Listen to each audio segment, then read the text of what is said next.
Who says the men get all the fun? Newsflash, they don't.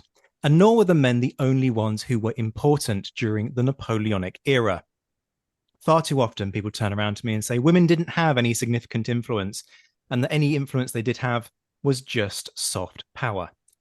Well, today, we're going to explode that misconception. Tonight, an all-star cast talk about an all-star cast of influential and important Napoleonic women.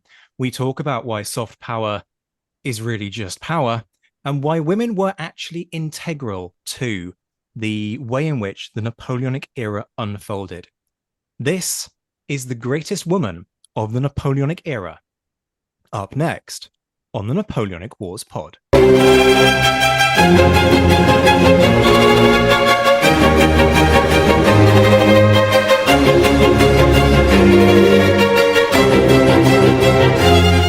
Hello and welcome back to the Napoleonic Wars pod, where everything is broken. I don't know quite how Spotify have managed to screw things up for the second time this year, but they have managed to do so. So I don't actually know if you're even hearing this at this stage, which probably doesn't fill my guests with a great deal of confidence. It is also about 3,000 degrees Celsius in the UK at the moment. One of my guests' dog has broken in the process, not like immeasurably, but they're sort of becoming very sort of melty in the process. It's just not a pleasant place to be in the UK at this point in time. But we shall soldier on regardless, as the pros that we are. As you've heard, we are going to be discussing the greatest woman of the Napoleonic era, and we have, as I said, an all-star cast of female experts on the Napoleonic era, talking about an all-star cast of female figures from the Napoleonic era. Joining me for this one are Kate Jamieson, naval historian extraordinaire, Rachael Stark, the orchestrator and the genius behind the Marshall's Mayhem series of episodes. You might be wondering what's happened to them. They got put on ice whilst we did the whole Battle of the Marshalls thing, and there will be more very soon. Beatrice de Graaf is also in the house. You will have heard Beatrice very recently in an episode on the greatest the worst politician rather of the Napoleonic Exactly. era. It was Freudian. And last but by no means least, Jackie Reiter is in the house, who is now a best-selling author.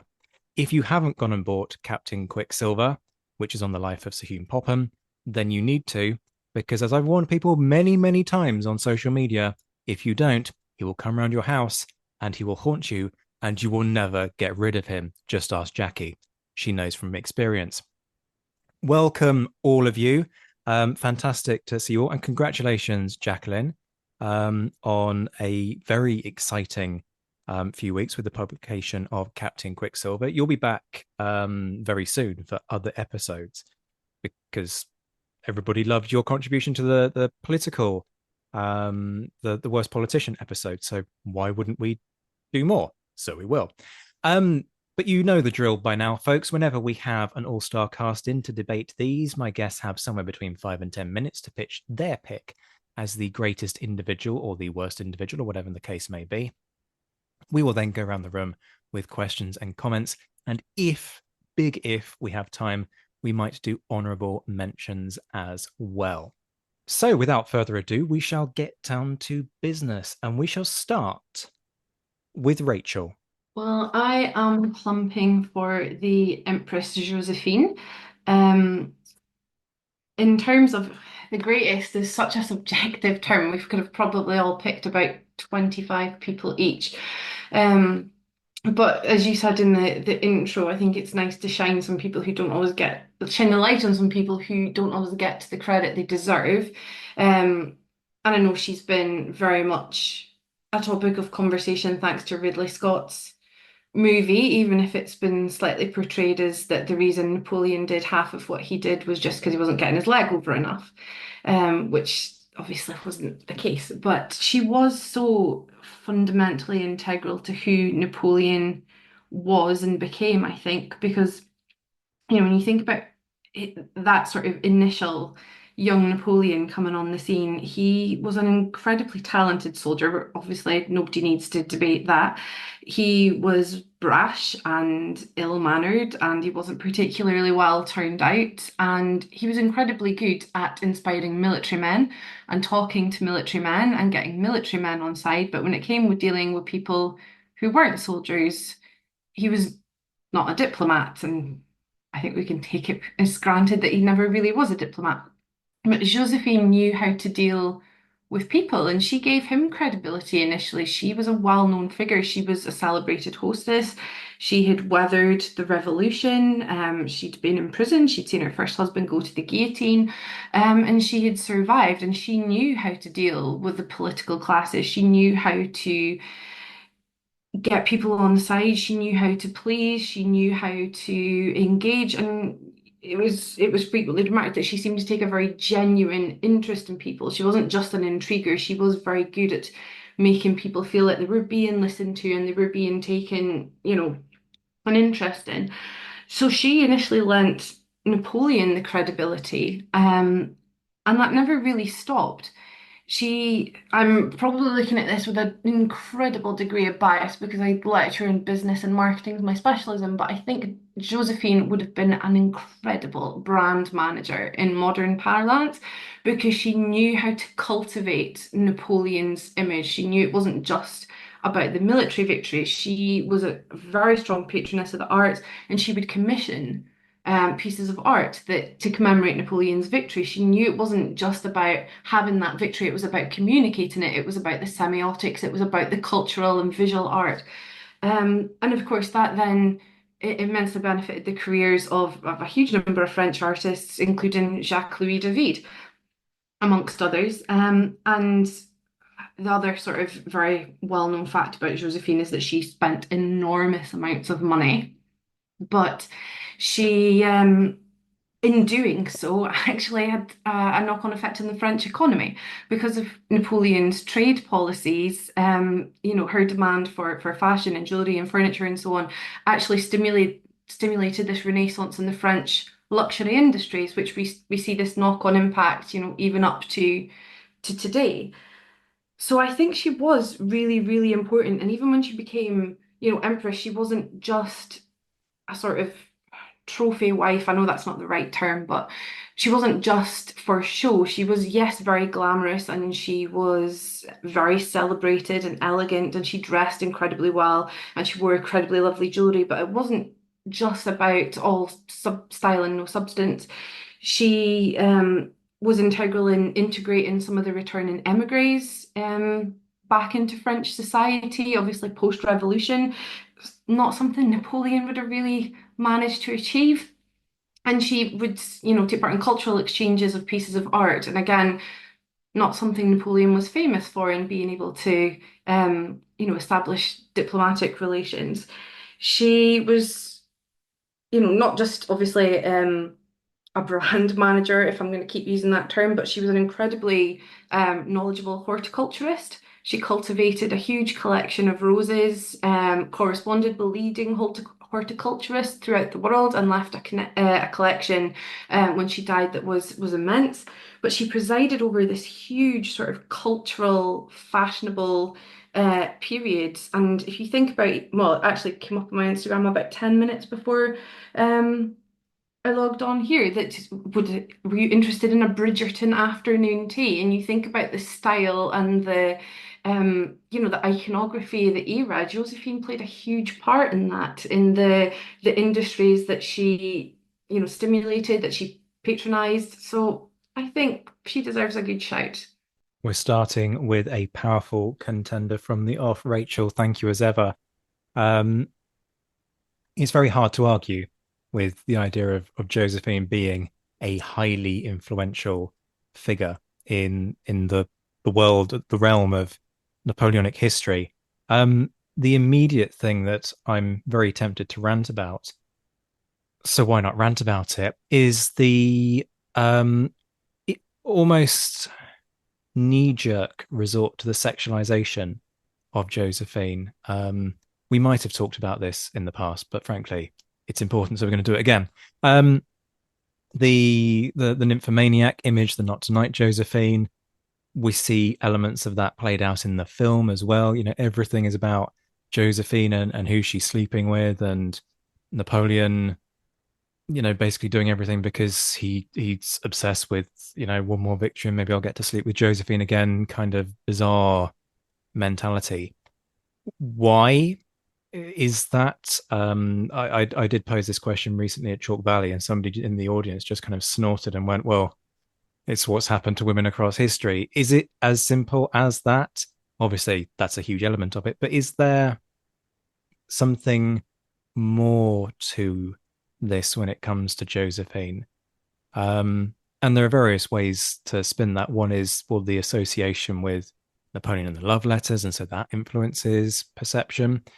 Or is there some other kind of agenda there? If it's all about sex when it comes to Josephine, does that therefore mean we have to pay less attention to her and give more kudos and heap more praise on Napoleon? Now, that's a bit kind of conspiracy theory esque, but I do wonder if there is perhaps an element on that, and you may disagree.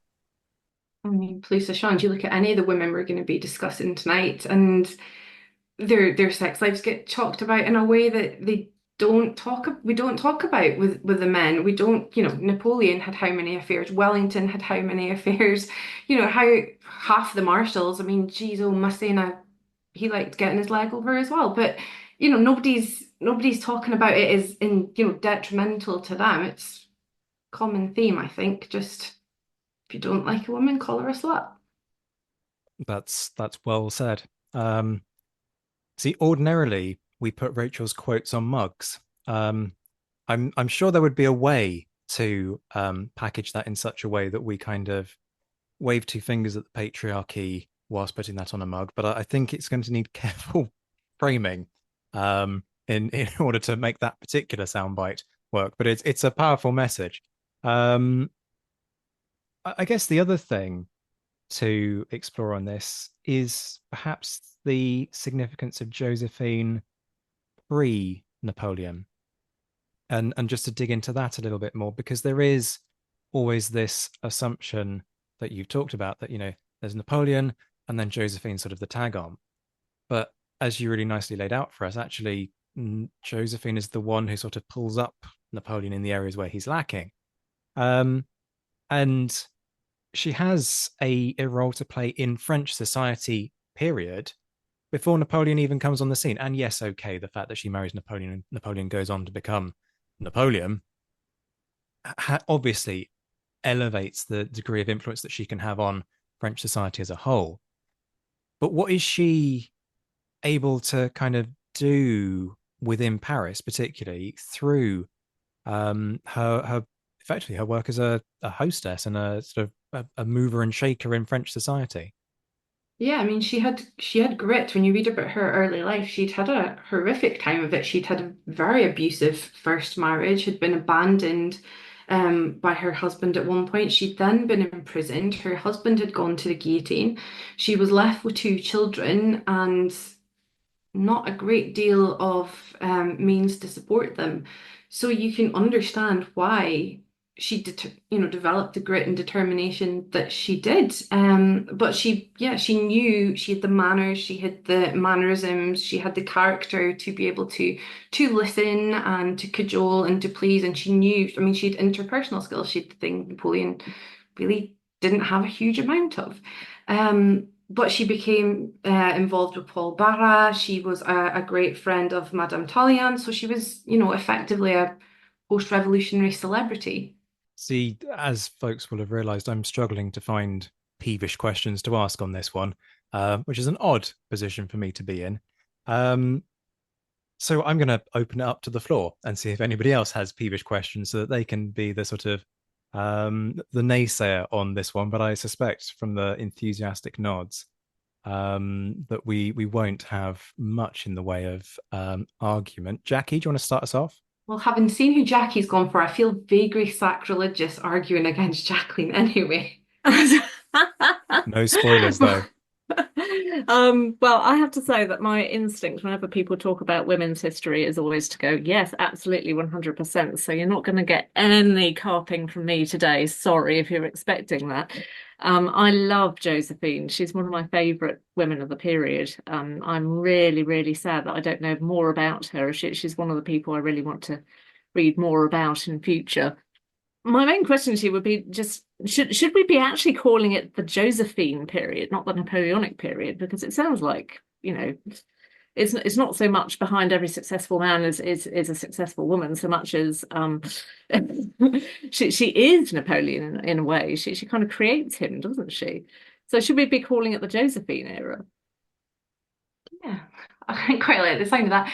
But you know, we talk about William and Mary. I do think it was Napoleon and Josephine because, look, we're not going to detract from the fact that Napoleon was like the foremost soldier probably there's ever been, and I find him immensely fascinating. And I'm not here to be a bony basher or anything like that, but culturally, diplomatically, would he have achieved half of that without Josephine? I don't think so. I think he was a terrific soldier and he was always going to put himself right up there, whoever he married. But I think that he did so successfully. I mean, even, during Brumaire, they knew there were a couple of politicians who were going to cause trouble. Who did Josephine invite for coffee that morning? Just, even like you say soft power, but it was significant nonetheless. Yeah, Yeah, the soft power absolutely. thing irritates me because it's power, right? Just because you're not smashing somebody over the head with a saber, which granted it is tempting at times. Like I would love to do that with certain individuals at Spotify right now. Yes, folks, you're going to get more Spotify bashing because they deserve it at this point. It's obscene. Um, but like there are other ways. It's that classic thing, more than one way to skin a cat. Apologies to cat lovers in the listenership. Um, and you don't need to be threatening somebody or decking them or any of the above in order to have influence. And actually, what takes greater skill to subtly persuade somebody or to stick I don't know, a musket ball in their brain? Do you know what I mean? Admittedly, there's not much negotiation and diplomacy going on with threatening to shoot somebody in the face, but you get the general idea. And I'm sure some listeners are listening to us go, "This is terribly woke and not acceptable." But just think about it, folks. Power doesn't. We're accustomed to the macho construction of power. Power is strength. It's not. Power is about how you get people to do what you want them to do. That's power. And so you don't need to be the biggest bully in the playground to have the most power. Quite often the opposite, in fact. It's the ones who are being subtle and smart about things, like many of the women we're going to hear about tonight, who are the ones who have significant power. It's not soft power, it's just power. Beatrice, apologies, that was a long-winded rant, but I don't get the impression that my guests particularly care about that, because there have been some enthusiastic nods as I've been saying that. What are your thoughts on Josephine? Unfortunately for the dynamics of this podcast, I totally agree with the other speakers. And I also really detest Ridley Scott for sexualizing Josephine to that extent. And also this slogan from the movie, "He came from nothing." That's just not true. So I totally agree with Jackie and Rachel in saying that Josephine was there before Napoleon got well known in the world, and of course it's his military career. But let's be what the others also have stressed. It's not just influence; it's also power, and it's the power of glamour. Josephine was the influencer of the time before she married Napoleon. When the French Revolution was over in its most ardent affairs, and she was released from prison, she and her best friend, Theresia Thalia, they made a spectacular entree in society. And there was a whole article in Vogue written about it. This is why I can recall it so well. But I've read about this in letters as well. What they did, well, they really were influences of the time. They used their underwear to become new outerwear. They introduced a handbag instead of little pockets underneath their clothing. They wore their shorn hats as a new style, so the pixie style, if you like. They tossed away the corsets, they tossed away the coiffures. So we tend to think that it was the guillotine that did away with Marie Antoinette's hat and her friseur, but that's not totally the case. It was a transition, and women like Josephine, they liberated women of that era, and they started to dress differently. Fluid dresses, abbreviated jackets, shawls, and the famous shawls that you can then drop on the ground and let a minor officer pick up again. And this is also how Napoleon came to be intoxicated with Josephine. He saw her on the street, but he also knew, because Napoleon was nothing like not tactical or strategic.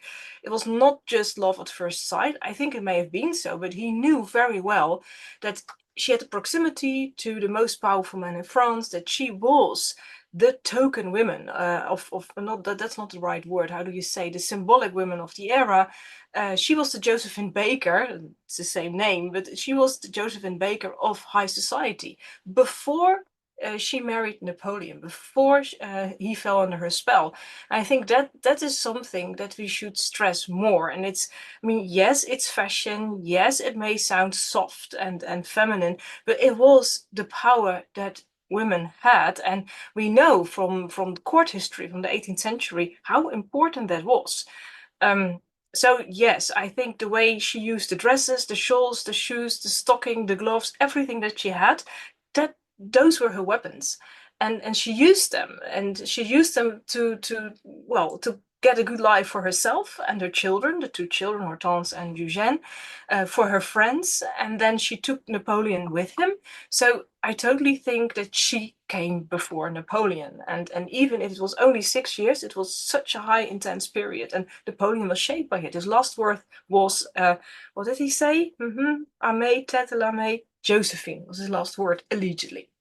Yes, indeed. And I think this is an important point that people are going to, if you want to turn around and be a naysayer on this, then the obvious thing to do is say, but these individuals would be nothing without their husbands. I mean, come on, people.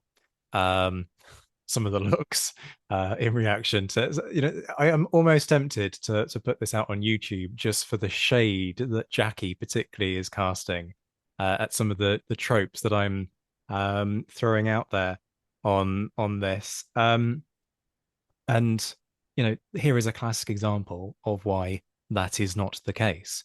These women, surprisingly enough, don't need men in order to complete their lives. Shock. Kate, have you got anything else you want to add on this one?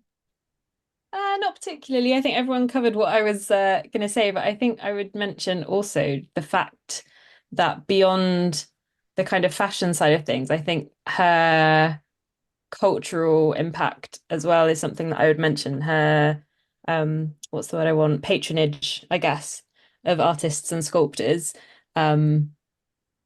Definitely played a part. And also, I remember reading once about the fact that she was very much into horticulture and plants, which I didn't know until when I was reading before before we came on here.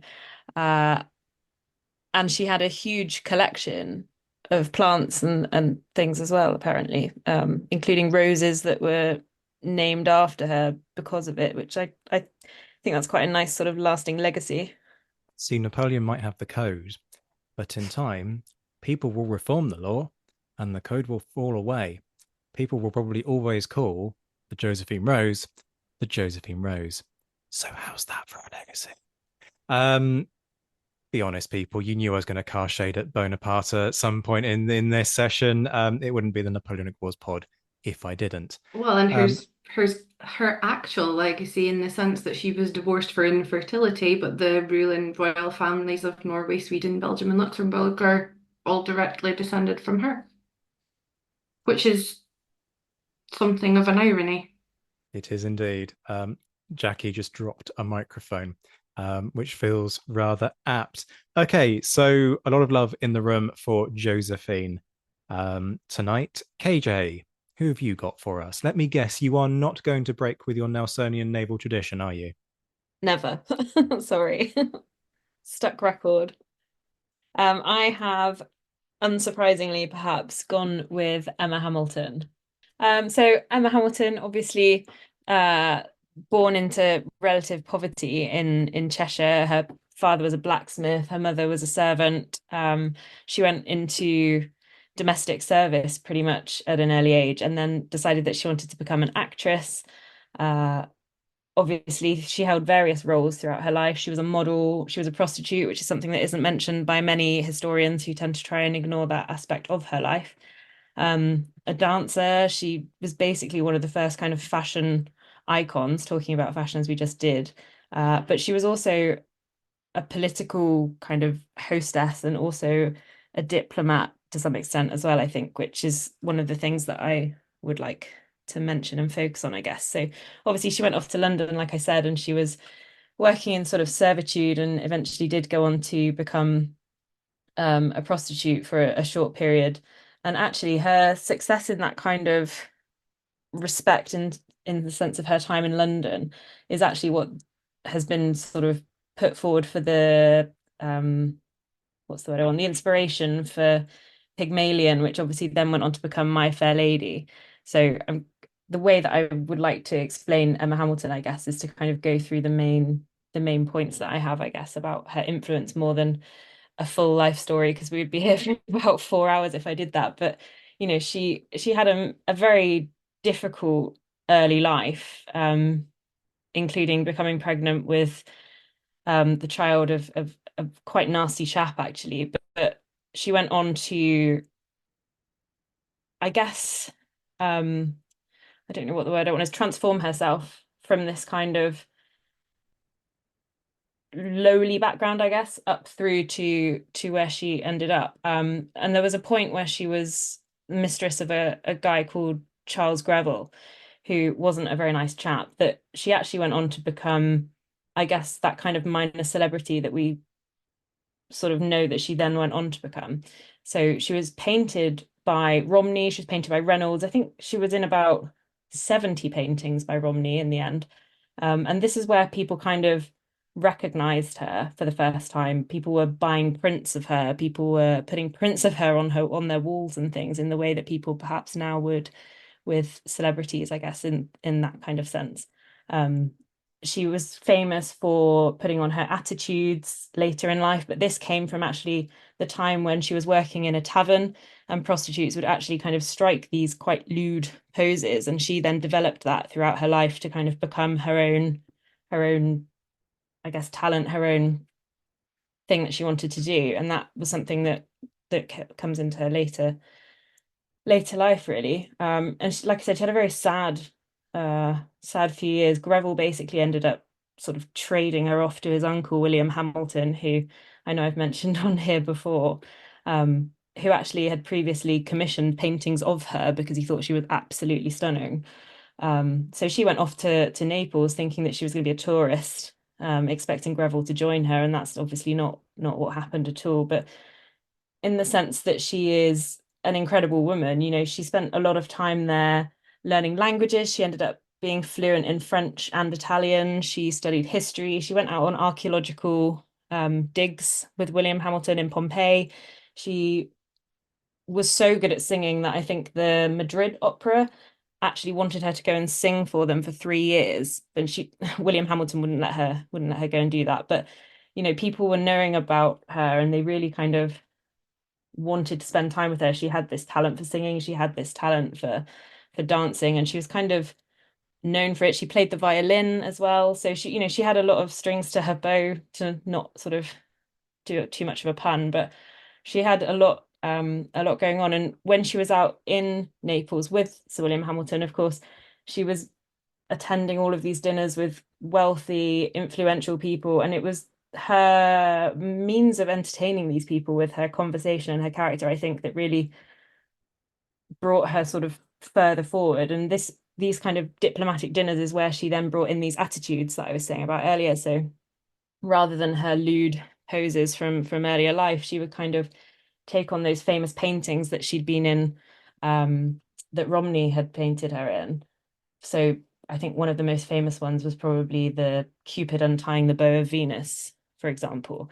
And she would wear these kind of classical outfits and use a few kind of props and pose almost in these historical sort of portraits, I suppose, and make them kind of a sequence for people to kind of understand what's going on. It wasn't really a dance. It was more just a kind of, I don't know, conjuring up these different sort of personas, I guess, choreographed artwork almost in person.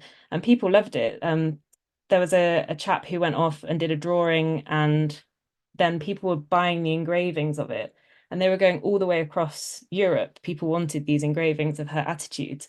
And the outfits that she was wearing when she was doing this as well, her kind of, I guess, Greek goddess style Grecian outfits.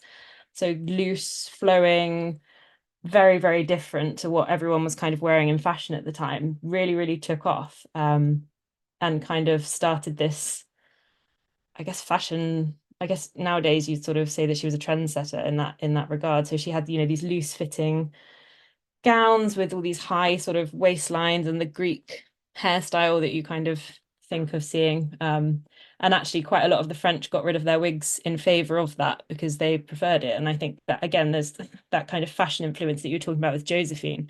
It's the same with Emma Hamilton. And people don't really talk about it because she's so kind of resigned to being Nelson's mistress that no one ever focuses on any of the rest of it. And she was in Naples for a long time, and Naples at this point in the French Revolutionary War obviously is very, very strategically important for us, and she's the wife of the British envoy, so therefore by default she's kind of caught up in all of that politics. And she kind of went beyond that in the sense that she became very good friends with the Queen, Maria Carolina, who basically made pretty much all of those kind of decisions for her husband.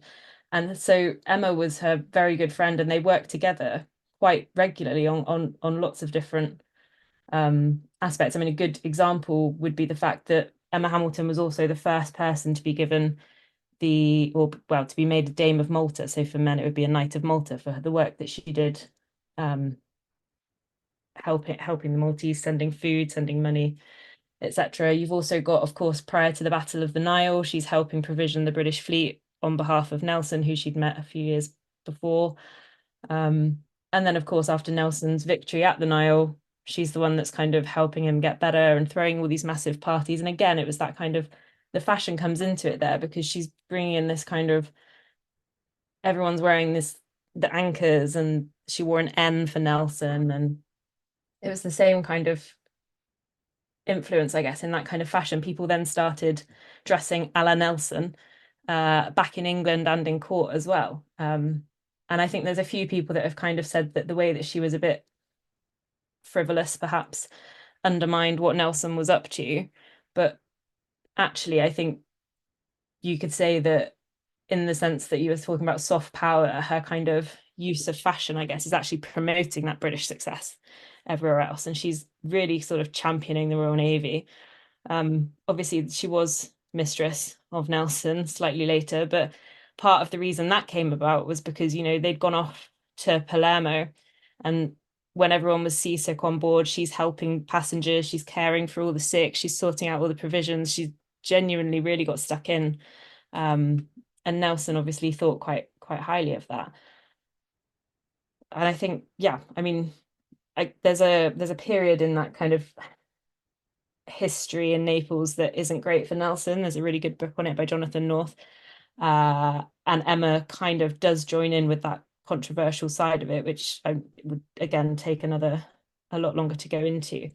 But she was very much against these kind of radical ideas, but equally, she's getting intelligence and stuff, and she's dealing with intelligence, she's dealing with diplomacy, and she's really sort of taking on this huge, like, not second in command role to the Queen, but she's there, she's her confidant, she's helping her. And I think a lot of what she has actually got up to has just been overmined by the fact that she was Nelson's mistress. And these are all massively incredible achievements for someone who was just a blacksmith's daughter from Cheshire, really. But of course, society did whatever they could to sort of discredit everything that she did get up to just because of Nelson. One of the few occasions that I will say that Nelson is less important, I think. I mean, that's a shock in itself. I know, don't say it too loudly. We'll just pause for a second and let that reverberate through the Napoleonic community. Kate has just said that Nelson might not be the most important thing in the world. All the time, not all the time. Okay. We're caveating it now. Yeah, another classic case of surprise, surprise, a woman being much more than the man that she's amorous with. Big surprise, people. I think this is going to be a bit of a running theme. And this is precisely the point of episodes like this, to demonstrate the fact that the men don't define the women are defining themselves. And then, sure, the men come along, and that's lovely, but it's not the single most important thing to remember, and it's not their single greatest accomplishment either. I think the main issue for Emma was that she kind of acted against those gender norms, I guess, and that, at that point in time, that just wasn't something that you really did. And then she kind of was really punished for it. What I was, and this will sound like a strange rabbit hole, but I was, as you were talking through Emma's life, I was trying to think of an example in the modern era, and admittedly, I'm not very like au fait with modern cultural references. I spend most of my time in a period 200 years ago, and it shows in like my general references and lack of awareness of pop culture. But the sort of celebrity element of it was making me kind of think of, how do we make the point that actually celebrities can have really significant influence in and of their own right? And actually, Taylor Swift came to mind, partly because I'm quite a fan of Taylor Swift. And, there is a classic demonstration of a woman who is always in the media for, who is her boyfriend, and has she broken up with person X? And, is Taylor Swift having too many relationships, or has Taylor Swift put on too much weight, or is Taylor Swift too thin? Is Taylor Swift lip syncing? Is she being too noisy during her gigs? Like, you can't do anything right if you're Taylor Swift. It's basically a fact of life. And I see a similar kind of thing going on with a number of the women from history. We criticize Josephine for being pretty. At other times, we criticize Josephine for not being pretty enough. With Emma, she's often depicted as being too pretty and therefore too frivolous. And, you can't have a woman kind of embracing who she is and embracing whatever parts of her character she wants to and living life how she wants to. No, that's not okay. My question, I guess, is, how was she able to seize these opportunities so effectively? Because she does, right? She educates herself. She, seizes the opportunities in court. How is she able to do that? Which sounds like a bit of a weird question, I suspect. But do we have any sense of what it was about her in her innate character that means that we talk about Emma particularly, but perhaps don't talk about some of her contemporaries in court? Yeah, I mean, I think the good example of that would be the fact that when she was 16 and pregnant, as I said earlier, she was absolutely abandoned by the man who'd made her pregnant, and then suddenly she had to try and find someone else to kind of look after her, which is how she ended up with Charles Greville. She wrote a letter to one of I can't remember his name, Harry Featherstone. I can't even pronounce it. Featherstone Hall. Is that how you say it? It's probably got some weird English say it. Fanshawe. Is that how you say it? Fanshawe. Yes. Featherstone. I ask, it just is. Sure. Okay. Yeah. So obviously she's absolutely abandoned by him, and then she has to go and find another protector. So she writes to his friend Charles, and then Charles sort of takes her on almost. And I think one of the prime examples for her kind of making the most of what she has really is the art side of things. So she was beautiful, and that was obviously a commodity that Greville wanted from her, and he massively exploited it by sending her off to be painted by George Romney. But then from that, obviously, then they became friends, and he ended up taking 70 paintings of her.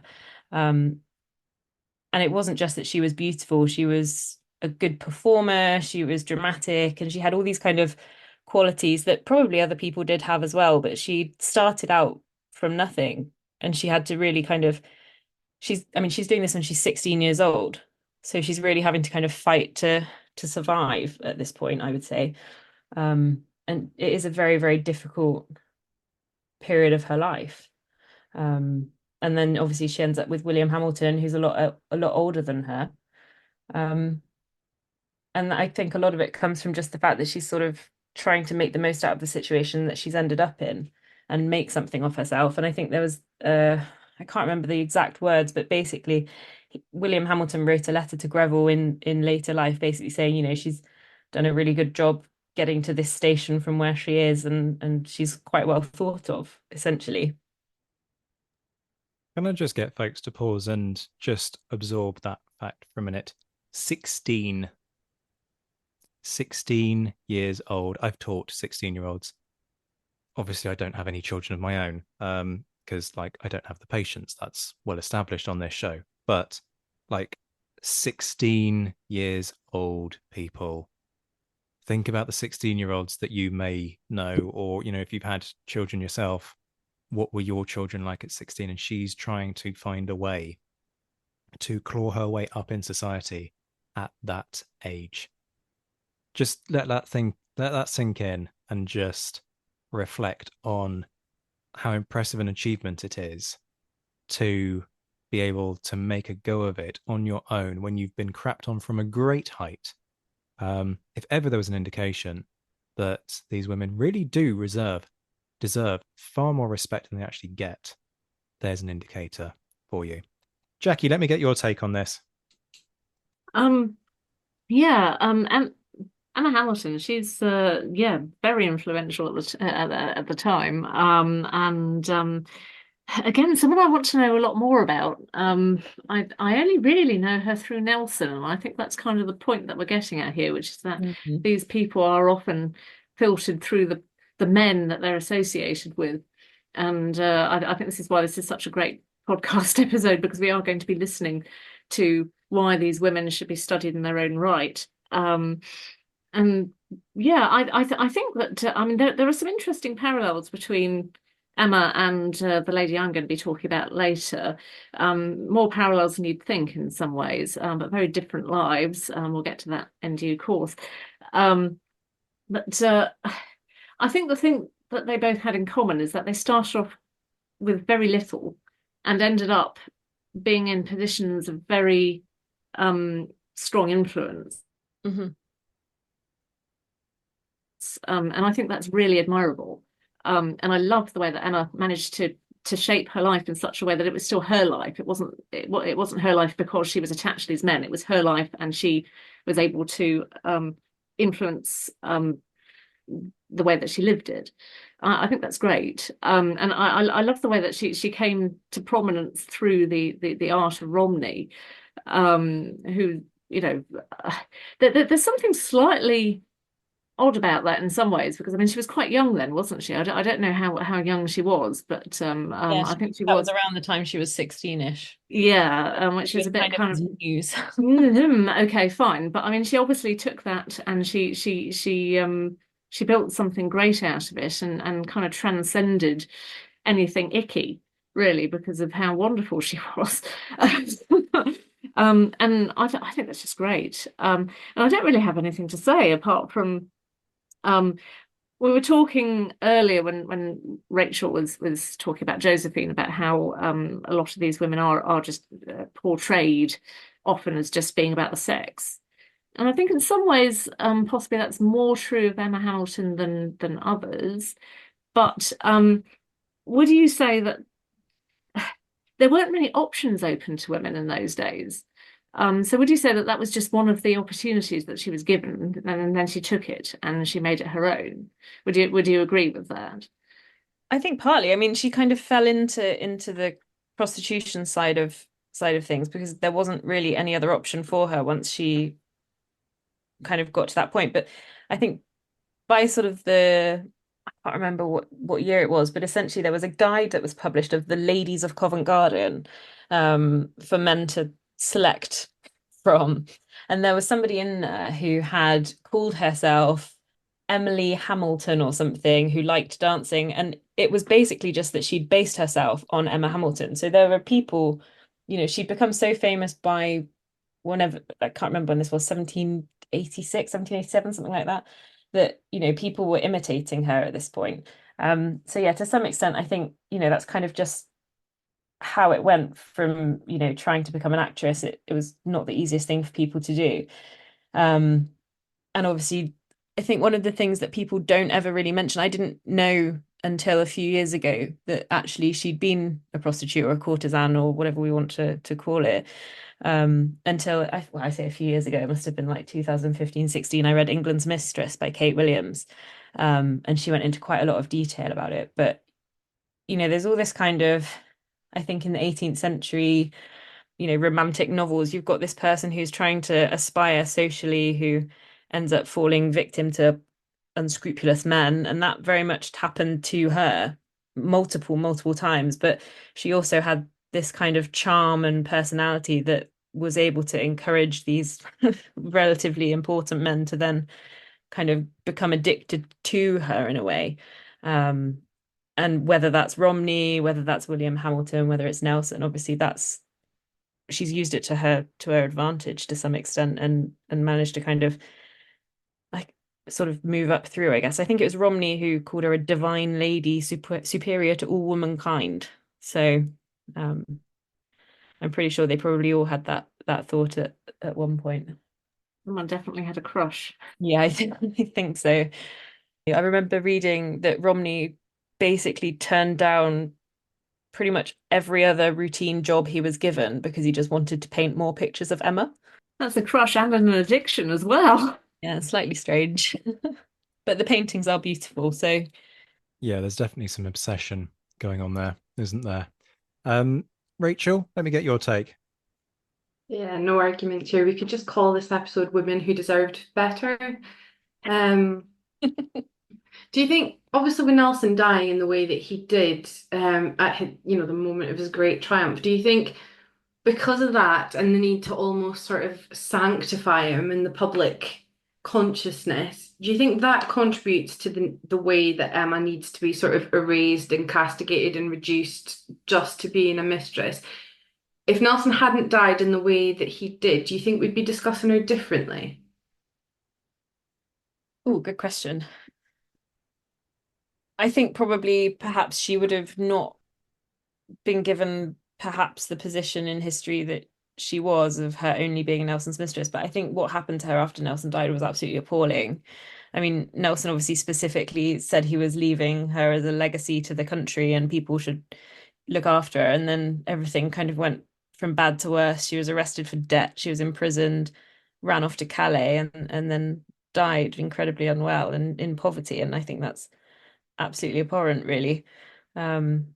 Because she obviously had such a fascinating, fantastic life that she just went down as the person that Nelson had as a mistress. And I think even today, you've got, the Emma Hamilton Society and things trying to share that story, but a lot of people will still just go, oh yeah, she was Nelson's mistress. They have no interest in any of the rest of it. You get people who will go and watch things like Pride and Prejudice or any Jane Austen film. But again, those dresses, those kind of Grecian dresses that go in under the chest and then fall, they became popular because of Emma Hamilton. And there's so many different sort of parts of her life that come into history and stuff that we kind of think of nowadays like that people just don't know about. That's where it came from, and people just ignore it or haven't been told it, I guess, because people just didn't want to talk about it because it was a taboo subject. Yeah, there's a strong sense emerging from this that the Victorian era has a great deal to answer for, in a number of respects. I think it was John Jervis who referred to her as that infernal bitch, Lady Hamilton. So I mean, she wasn't particularly popular amongst the naval the naval lot then, because I think they thought she had too much of an influence over Nelson, which probably isn't entirely incorrect.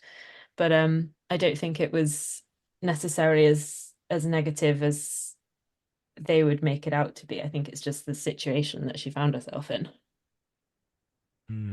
Okay, then. So another cracking pitch there from KJ. Thank you for that, Kate. Beatrice, we're going to come to you next. Yes, thank you very much.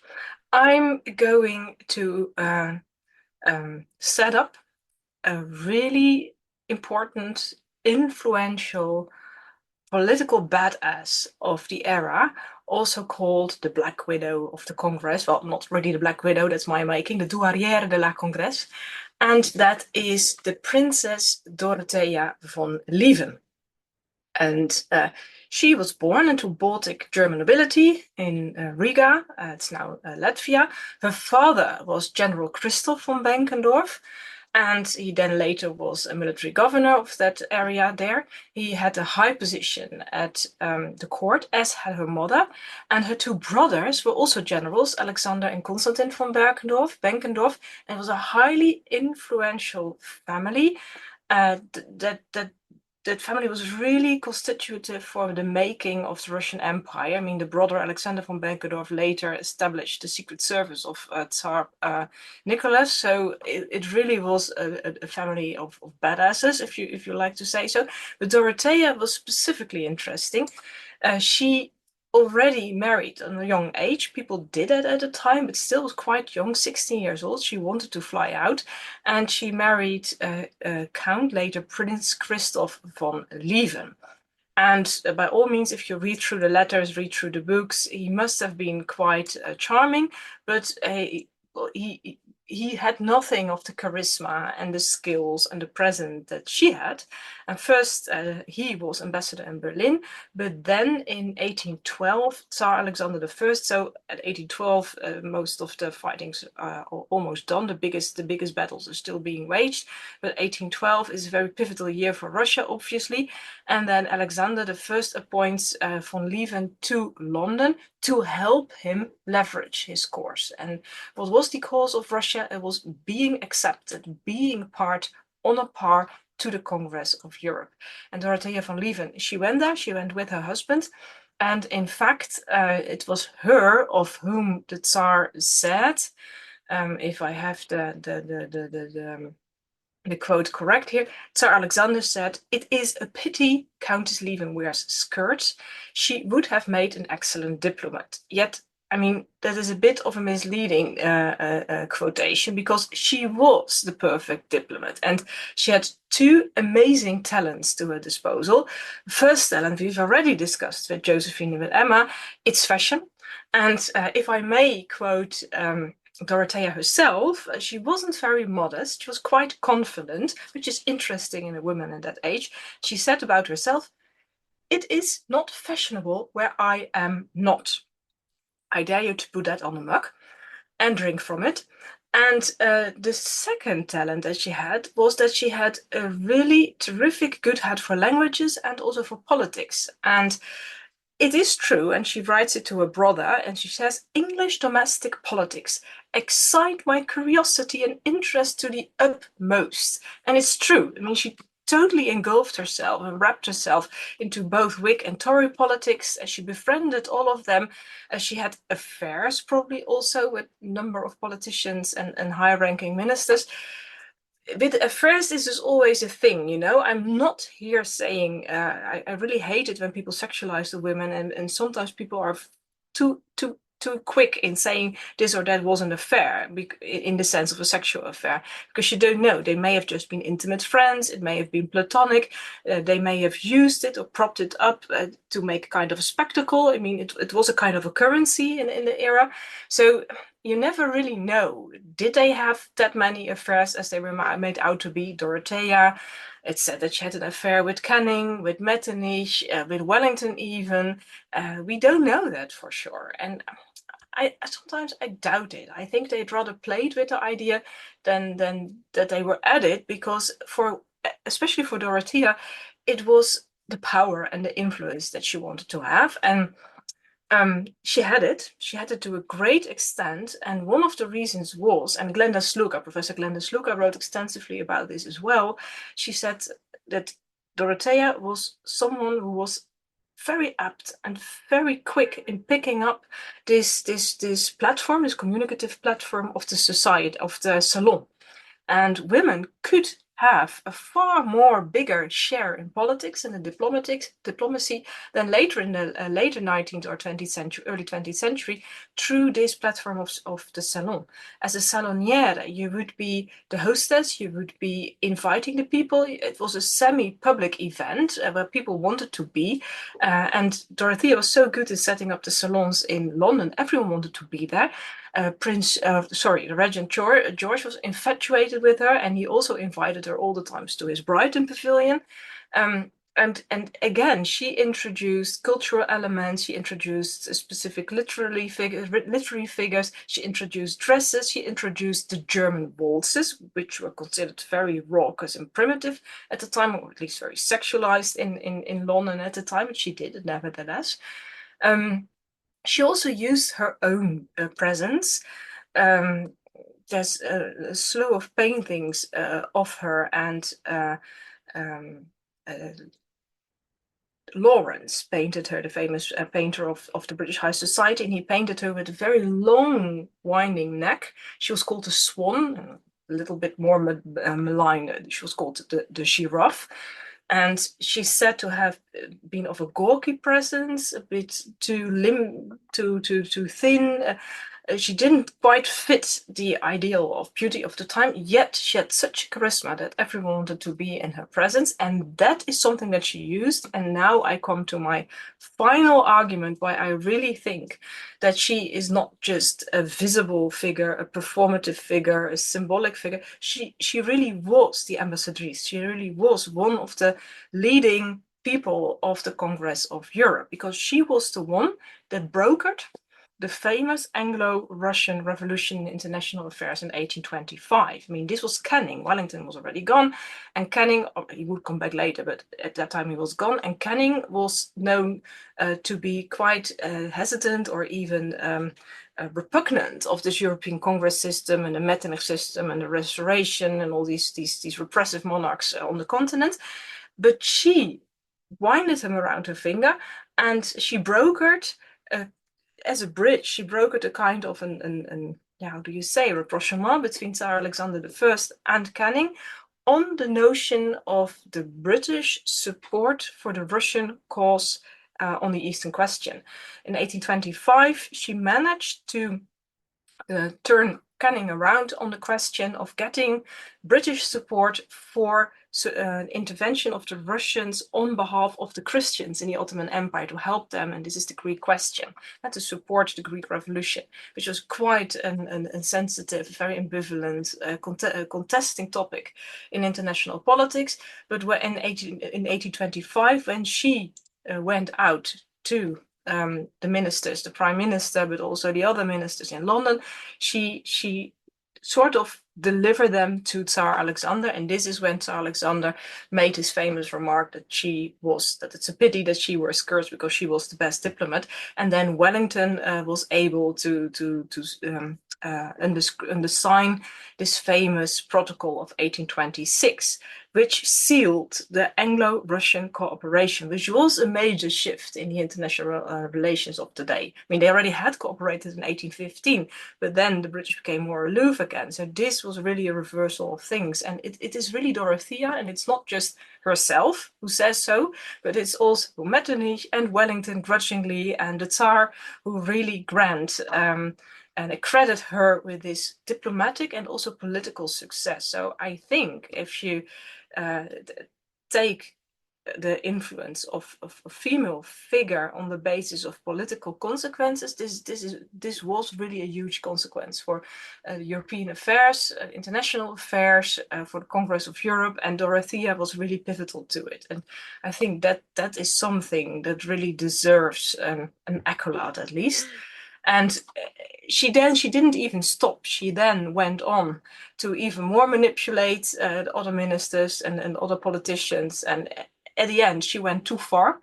And she also fell out of grace of Canning and of others, and she was sort of banned to Paris, where she took up her residence in the house of Talleyrand, the former house of Talleyrand, and she set up a love affair with Guizot, and she lived a life until she was 71 in Paris and kept her salon there again. So she, numerous stages of European affairs, she was not just an influential, but also really a powerful figure. So I think she really can make the case of being the most influential political woman of the Napoleonic era.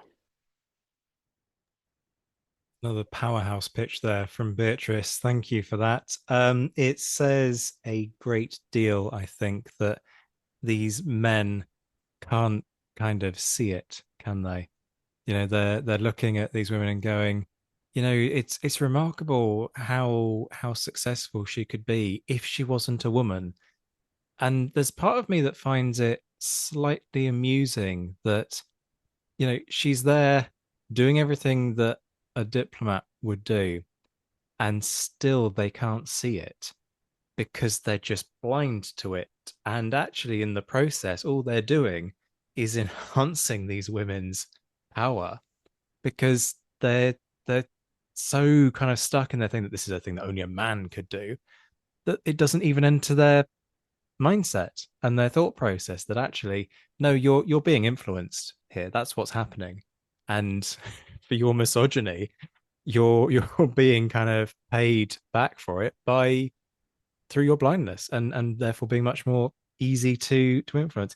When you were saying about the affair accusation, it did strike me that this is a good way to discredit anybody during this period, but particularly women, right? And I wonder if it's one of those things that just gets dropped out there very easily. We've talked about this in relation to Rachel's quote, right?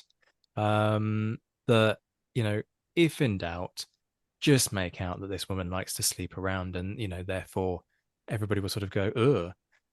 But of course, if a man sleeps around, then the usual misogynistic slap on the back. So no, he's a bit of a cad, and the language is entirely different. And I do wonder if that's part of what's happened with Dorothea. But I also wonder, and I don't know enough about this to be sure, but I wonder if other folks are kind of conscious that their picks might be subject to the same kind of problem. So it's not so much a question directly to Beatrice, but just sort of a general point. It's more a comment than a question. Whether this is just a more, it's just a phenomenon, and therefore it continues to skew our perception of all of these women, like the immediate reach for the "it's an affair" button, as opposed to sort of properly thinking about what that may or may not entail. Do you know what I mean? And a classic case in point of this would be Harriet Arbuthnot, and everybody sort of referring to her and Wellington and going, well, didn't they? And the consensus amongst anybody who knows is, no, they really didn't. But therefore, that kind of presumption still kind of percolates around how people talk about her.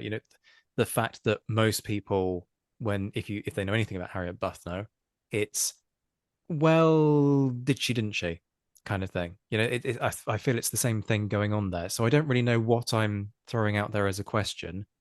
But thoughts, people, please. Open mic. No, my question to Beatrice is going to be very similar to that, actually, which is I was getting a bit steamed up under the collar at the thought that all these women, as soon as they become prominent, it's kind of, who are they sleeping with to become prominent? And some women did sleep their way to the top, absolutely. But is it just a kind of excuse when a woman is found in a place where you wouldn't expect to find a woman in the 18th century? People start thinking, well, why are they there? They must be sleeping with someone. And I think Harriet Arbuthnot is a really good example of that, because she clearly wasn't. And yet people still say, well, maybe they were. No, they were not. There is such a thing as a platonic friendship, people.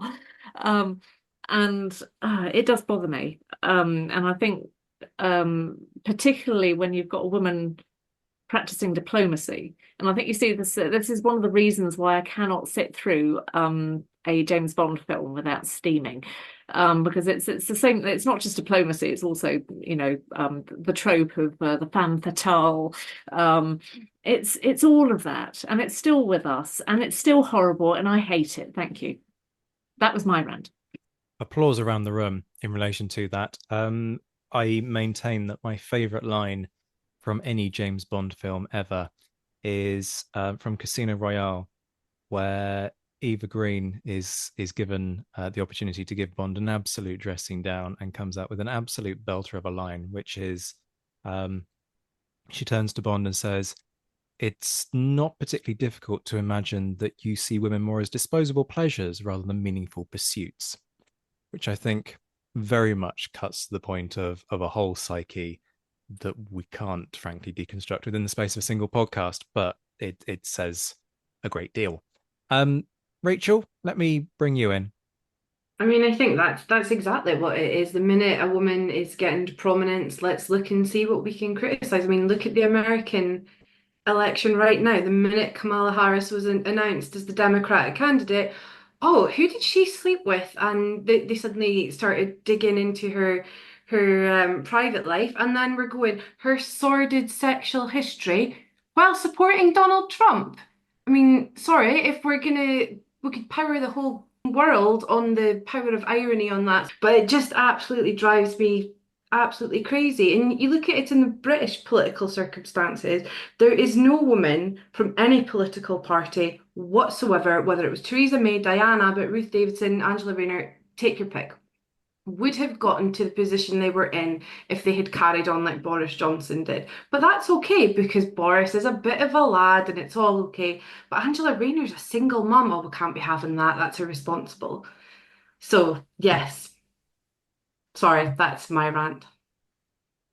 We are very much here for the rants this evening. It's pretty much why I put this cast together for this episode.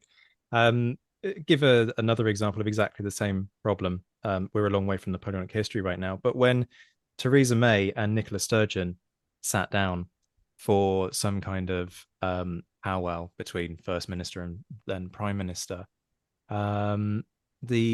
I forget which paper, but it will be one of the rags, possibly the Mail, possibly the Sun, simply decided that the most important thing to focus on was the fact that both of them were wearing skirts. Was that Legsit? It was the Daily Mail. That sounds pretty on brand for them, doesn't it? But yeah, we've gone a long way from Beatrice's pitch, but I think it's a good point to make and a point that's been well made. Have we got any questions for Beatrice or any sort of comments that we want to make? Can I make a comment that isn't a question and be that awful person? That's more of a comment than a question. I've done that already, so why not embrace it? No, I didn't know much about her, obviously. So it's actually really, really interesting to kind of find out about how influential she was. But I think there's a couple of parallels there again, as there is with the other people we've spoken about, but definitely with Emma Hamilton, I think, in the sense that a lot of this is coming down to the fact that she is obviously quite charming in her conversation and quite influential in her like interpersonal skills and things, I think, which is quite similar to Emma, definitely. And I think a lot of that comes down to the fact that these people are charming and they're not as boring as some of the male politicians probably were, and they were quite a delight to speak to at these things, I think, just for a change of pace and a change of opinion, probably more than anything else, in the same sense that these people weren't normally having their voices heard. And I think a lot of it comes down to that. I don't know whether you would agree, Beatrice, but I think a lot of it does come down to the fact that these women were charming and able to converse at all levels purely because they were having to go to all of these things in the first instance. No, I totally agree with you. Although I want to bring something more of the badass back in. I mean, we now are advocating the forgotten role of women in history. We're advocating the fact that they're often run over, that they're being mistreated by historians and people of the time alike. That it's not true that they perhaps were pictured as having so many affairs. Yet, I want to use this awful phrase, I do want to give them back their agency. And it's not that they were completely benign just because they were women, or that they were so perfect just because they were women. That's why I really like Dorothea Lieven. She really was an intriguer of her own kind. And she was unique, and she used those ministers, she used the prime minister, she used her brothers as pawns in her power play. And that's also important to stress. So I'm not going to over exaggerate her prowess, nor am I underestimating what she was capable of. And this is something which I think also should be at least flagged very briefly. She was an intelligence powerhouse. She collected intelligence. She dealt out little snippets of intelligence. She was the one that informed the British government of the liberation of the Netherlands by the Russians in 1813. She was the one who collected information on the number of troops. She was the one who collected intelligence on the British position on Russia and the Eastern question in 1825, on the Greek Revolution. And then she tried to manipulate, to use that information so she wasn't just a salonière, she wasn't just a listening ear, she wasn't just even only an intelligence collector, she also was an agent in her own right. And what she did was that she really tried to wage politics. And for her, the politics was the cause of the Russian Empire, the cause of the Tsar. So she really was a hardcore, repressive, authoritarian, aristocratic, snobbish Russian agent who was able to convey the impression that she was open to liberals and to the Whigs, and that she was so charming. So there was really a very dark, hardcore underneath all her swanness things that I think also is underestimated by historians and contemporaries alike. So just to bring him back that point as well. So standing up for the cause of women is not the same as making them more likable or making them more agreeable. It's perhaps we even, I mean, she totally was not liberal. She was a snob. She was very repressive, very authoritarian, and she embraced it. And that's also important to stress. We go back to well your said. Well said. we go back to your Black Widow Exactly. title that you've given her, right? Somebody that you wouldn't necessarily want to socialize with today because of her views on society, and yet nonetheless She wouldn't dare to give us one single second of her time, Zack. Don't imagine that. very Wellingtonian in that regard then. Yes, totally. Okay, and last but by no means least, Jackie. Right. How do I top this off? Well, I'm going to go back to the I'm going to retreat from the ranks of the upper class, and I'm going to go back to the Emma Hamilton, well, a little bit above where she started actually, because I'm going to talk about Mary Wollstonecraft. I first found out, or first read about her as an undergraduate when I was writing a dissertation on the history of women's education. I knew she'd written a book called A Vindication of the Rights of Women. I didn't know much about her beyond that she'd written that book. I did at least know something about how women lived at the time. I knew there was no formal education for girls, and I knew they were viewed very much as the weaker sex. Daughters belonged to their fathers, wives were considered one legal entity with their husbands, who owned their property and could also legally beat them. And one of the books I've read to prepare for this podcast pointed out that animals were protected by parliamentary statute in 1822, whereas women had to wait a lot longer. The idea that men and women were equal in any way would have been ludicrous. Even the American and French revolutions, the foremost political and social shake-ups of the century, did not attempt to rewrite the social order to give women equal rights with men. Enter Mary Wollstonecraft. She was born in 1757, and she was profoundly influenced by the aforementioned revolutions and the philosophies behind them. In terms of formal education, she had very little. She was lower middle class. Her father was a businessman whose business failed. She was sent to boarding school for a few years, and that was it. She frequently had to defend her mother from her father's domestic violence, and she instinctively disliked the way girls were viewed and treated by society. So at 19, a bit older than Emma Hamilton, she left a dysfunctional family for virtually the only respectable trade open to an impoverished middle-class woman. She became a governess. It didn't go well. She liked the children, she didn't like the adults.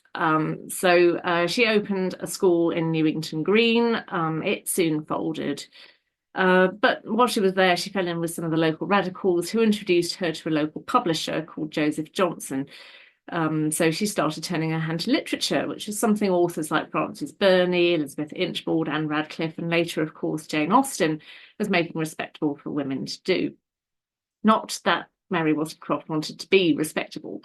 She'd always known her own mind. She decided she'd write a treatise or two on something she knew a lot about, women's education. She was an Enlightenment figure who believed reason, religion, and morality could be married successfully to produce the pinnacle of humanity. She also lived at a time when Swiss philosopher Jean-Jacques Rousseau was popular in educational circles. Rousseau believed men ought to be educated to allow them to self-discover their natural predispositions. He also believed women were naturally subservient to men and should be educated accordingly. Wollstonecraft was having no truck with that. Her Thoughts on the Education of Daughters was published in 1787. She agreed with Rousseau that a lot of education should rely on natural inclination, but she believed both girls and boys were capable of reason, and moreover that they should be taught the same thing together, which is a pretty radical suggestion. Her later works became even more political as the French Revolution really started to bite. In 1790, she published a book called A Vindication of the Rights of Men, which defended the principles of the French Revolution against Edmund Burke's conservative thoughts on the revolution in France. What particularly seems to have annoyed her about Burke was the way he excoriated the women of Paris involved in the French Revolution as, quote, the vilest of women. Wollstonecraft replied, and I directly quote, "Probably you mean women who gained a livelihood by selling vegetables or fish, who never had any advantage of education." Yes!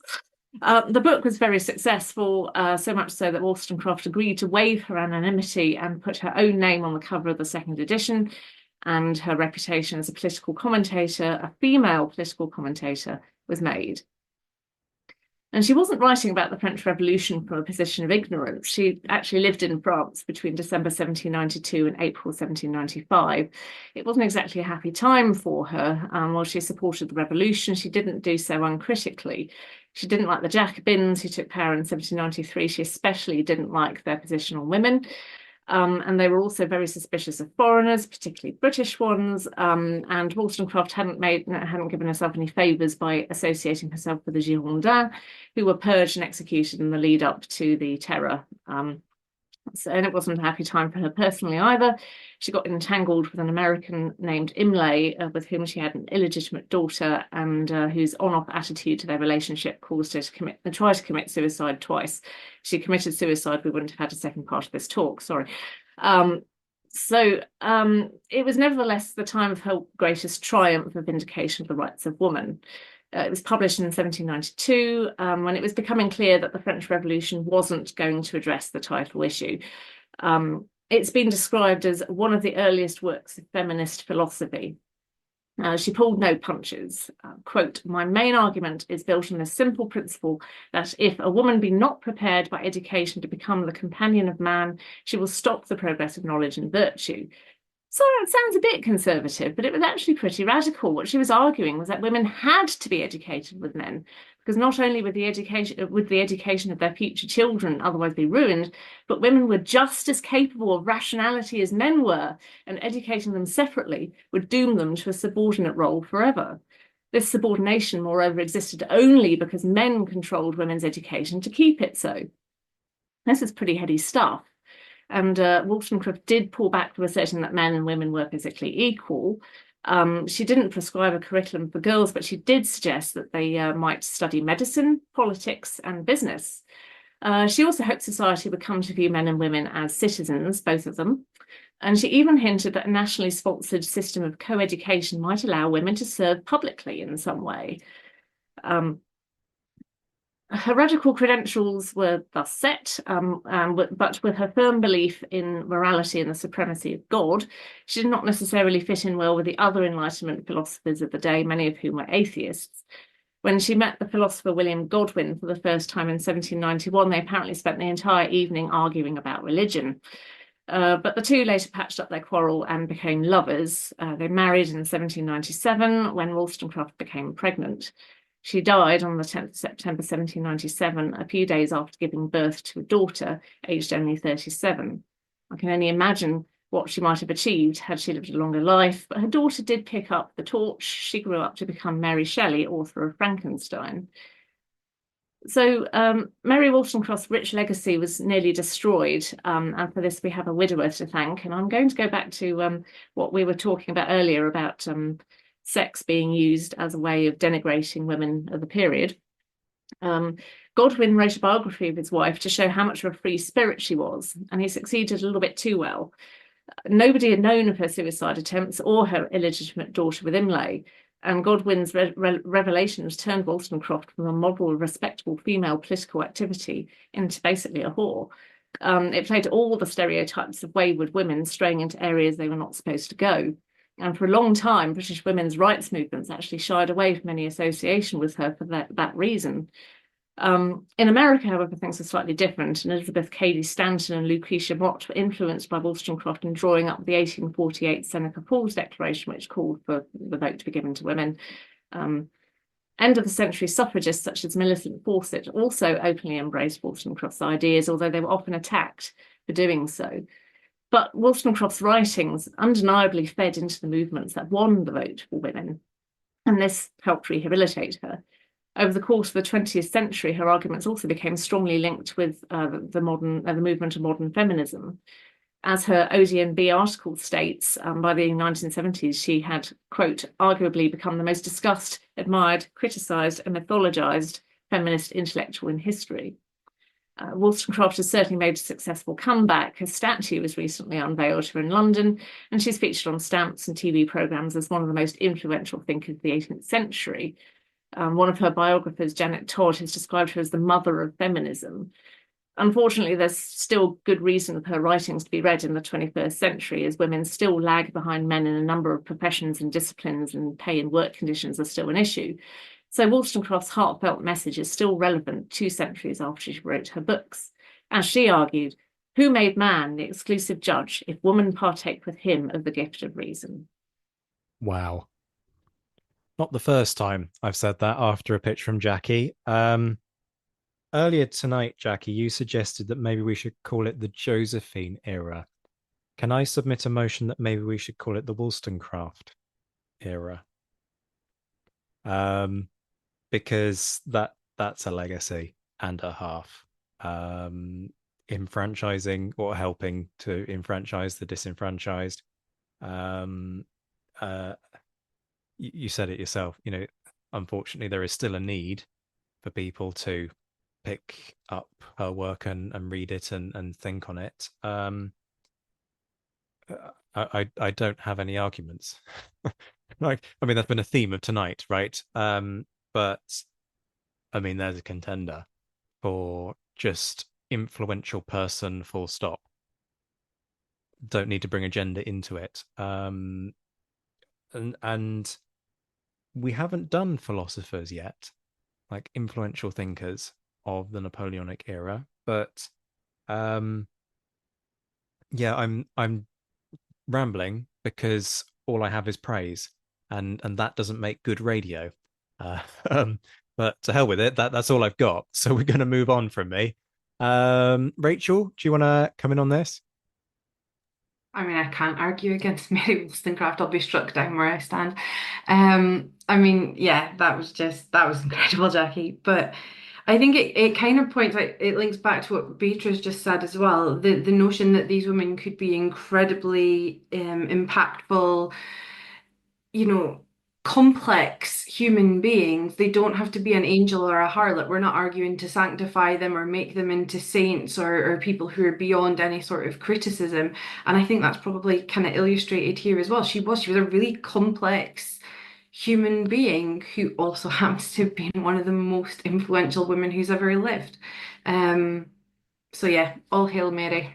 Beatrice, you look poised to say something. No questions or criticism either. Complete praise here as well, and also because of the thing that Rachel just highlighted, that Wollstonecraft also was a very layered woman. She was very modern. She was a feminist, but not that radical, and she didn't really like the Jacobins. She was more moderate than that. Well, of course, she gave Edmund Burke, a very good treat on the way he characterized and caricaturized the French Revolution. But on the other hand, she was very critical about the outbursts of violence against women again as well. And when Talleyrand, the big Talleyrand, visited London, he came by her apartment, and she also took him to the task and said, well, what about the French girls? Are you giving the French girls the same right you give the French boys? So she was very balanced as well. But I did have a question. I read somewhere, Jackie, that although she was not mentioned explicitly by Jane Austen, that Jane Austen did base her plots and also ideas on strong women, the way women needs to strike a balance between the sense and the sensibilities, feeling and reason. That is really very much taken from Wollstonecraft's ideas, and that there's some evidence that Austen used her work. Do you know more about that? I don't know more, I'm afraid, but I have read the same thing, which is that some of the turns of phrase that Austen used were almost lifted entirely from, I think, I can't remember if it was Vindication of the Rights of Woman or whether it was from the Treatise on Female Education. But apparently she did kind of borrow some of the language, or at least people think she did. I think it's almost, I think it's very likely that she read them, Jane Austen being quite well read, and Vindication of the Rights of Woman particularly was a bit of a bestseller in its day. So she probably was aware of it. I'm not an expert. I would hesitate to say that writing strong women means that you've read a feminist treatise. I think what we were saying about women, being people, these people being people, is still true.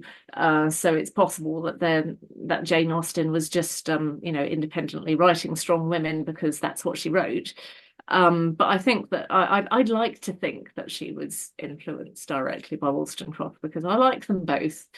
And Yeah, me too. I like their books for different reasons, but I would like to think that they almost certainly didn't meet, but I'd like to think that they were aware of each other and approved.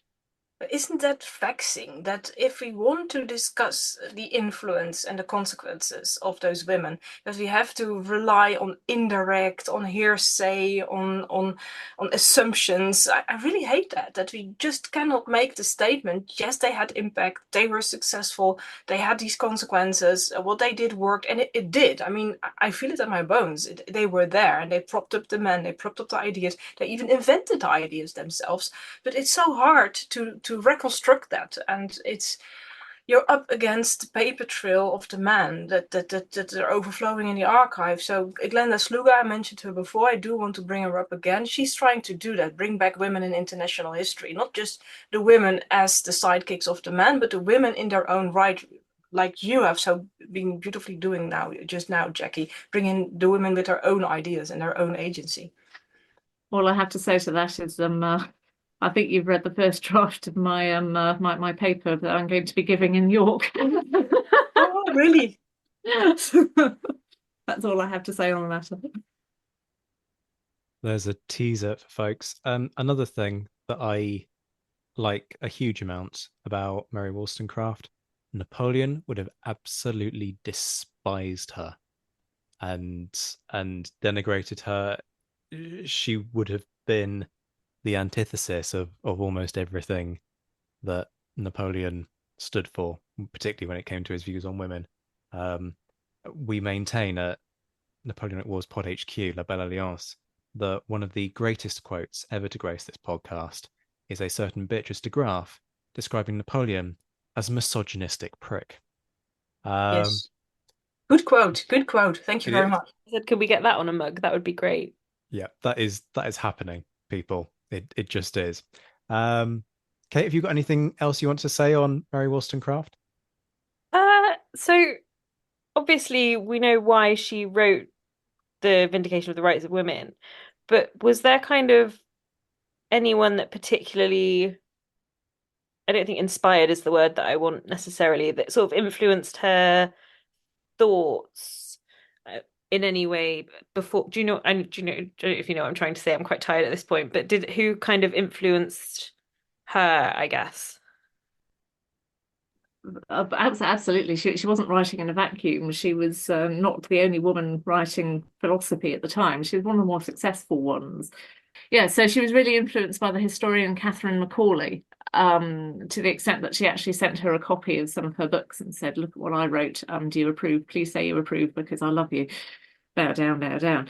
And Catherine Macaulay apparently did love it. So there were quite a lot of women writing throughout the 18th century, a lot about women's education, but also a lot about the condition of women, which is basically what Wollstonecraft was doing as well. I think the main difference, as I said, is that Wollstonecraft somehow managed to reach a larger audience. I think it was because she managed to put a name on some political treatises that genuinely had nothing to do with women. And people were just so amazed that she was a woman was dealing with these things that they would read anything she wrote. And of course, she wrote some amazing stuff. So I think that's partly why she managed to get such good reach. But yeah, she absolutely wasn't writing in a vacuum. And these women really don't get the traction that they deserve either. Folks, it's been a powerhouse of an episode. Unlike our usual greatest or most important or worst or whatever it might be episodes, because normally we take the mick out of one another and ask needly and vexatious questions, but there hasn't been a need for that because we've had 4 stellar pitches. Thank you all so much for your input on this one. As ever, we will leave it to that very moderate and reasonable forum that is Twitter. I can't even finish that sentence anymore. Not with a straight face. Not after whatever nervous breakdown Elon Musk appears to be having online at present. But if you want to have your say, you can vote via the Spotify thing if we're still on Spotify, because, how I mentioned, they are gits. More offensive commentary is available should you desire it. But you can either vote via that format or let us know on social media what you think. Folks, you have been listening to Kate Jamieson, the esteemed naval historian, who will be back very soon with more naval history fun. Rachael Stark, who is... Rachael, your blog, I forget the name of it, but it's like the Marshall Bible thing is how I think of it in my head. That is a technical term, Marshall Bible thing. Remind people where they can go to access it. It's the link is on my Twitter page. Unfortunately, it hasn't been updated in a very long time, so it's a bit stagnant, but I need to get it going again. No worries. Beatrice, obviously, as we've said many times, author of Fighting Terror After Napoleon. Brilliant to have you back. And last but by no means least, Jackie Reiter, author of The Late Lord, and particularly, folks, you need to go and buy it because, hey, it's a bestseller. So if you haven't bought it, then you're missing out this summer. You are no longer trending if you don't go and buy this book. And let's be honest, that really matters to you, I'm sure. Captain Quicksilver is available wherever you buy your books, but please go direct to Hellion so that Jackie actually gets to see a cut of the profits, all like 5 or 10% of them, because we don't do this job for the money, sadly. But Captain Quicksilver on the life of Sir Hume Popham is the book that you need this late summer / early autumn. Thank you all so much, folks. You've been listening to The Greatest Woman of the Napoleonic Era here on the Napoleonic Wars pod. We will be back very soon. Hello again, folks. As the festive season approaches, why not spread the festive cheer in one of a few ways? Firstly, reviews. Most of you probably listen to this when you're in the car, so can't do anything when you hear our pleas to leave a review. If you're listening to this at home during the festive season, though, there's a chance that you can reach straight for your phone. So head to Apple Podcasts, leave a review and a comment. It costs you nothing. But if every single one of the 2,000 people tuning in each week did it, we'd be one of the top-rated shows in Europe. Please, if you appreciate the free content, give us 30 seconds in exchange for the hundreds of hours of material we give you. Looking for a Christmas gift? Got Christmas money to burn? Head over to the Napoleonic Wars pod shop on Printify, we'll put a link below, and get your hands on the Now Napoleonicists, Now's Your Time mug, the Secretary at Home t-shirts, and a host of other merch. Want a personalized hoodie? We can provide that. Get in touch with us at napwarspod@gmail.com. You have a Napoleonicist in your life? Are they gagging for access to our socials, our online course, or exclusive behind-the-scenes access to our interviews? Well, you can now gift a Patreon membership to the show. Head to patreon.com/the Napoleonic Wars pod to find out more. Prices start from £2 a month, and excitingly, we are doing a Patreon giveaway. Anyone who is a member of our Exploring Officers, Mentioned in Dispatches, or Admirals tiers on Patreon on the 21st of December 2024 will automatically be entered into a prize draw. The winning 3 will be given free access to the full Legion to Scholar experience for the month of January, from the online course to the behind-the-scenes access to interviews and the Meet the Author experience.